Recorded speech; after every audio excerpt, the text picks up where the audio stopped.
পর্ব ৪ রক্তের পিপাসা। ড্যানিয়েল বুঝতে পারলেন তিনি আর আগের মানুষ নেই। রক্তের প্রতি এক অদ্ভুত আকর্ষণ অনুভব করছেন। এক রাতে যখন এক ভক্ত প্রার্থনার জন্য ড্যানিয়েল তার দিকে এগিয়ে গেলেন। ভক্তটি হঠাৎই অনুভব করল এক ঠান্ডা স্পর্শ। পাদ্রী, আপনার হাত এত ঠান্ডা কেন? ড্যানিয়েল তখনই নিজেকে সামলে নিলেন। কিন্তু সেই রাতে যখন গির্জা নিস্তব্ধ, তখন তিনি আবার সেই অন্ধকার কক্ষে গেলেন। লুসিয়ান ধীরে ধীরে হাসল। তুমি টের পাচ্ছ, তাই না? রক্তের ডাক। ড্যানিয়েল কিছু বললেন না, কিন্তু তার চোখ জ্বলজ্বল করছিল। আর দেরি করো না, পাদ্রী।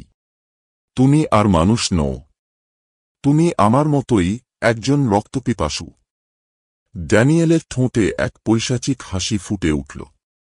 গির্জার ঘণ্টা বাজতে লাগল।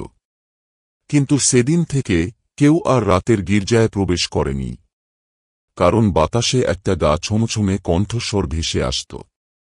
আমি তৃষ্ণার্ত। আমি তৃষ্ণার্ত।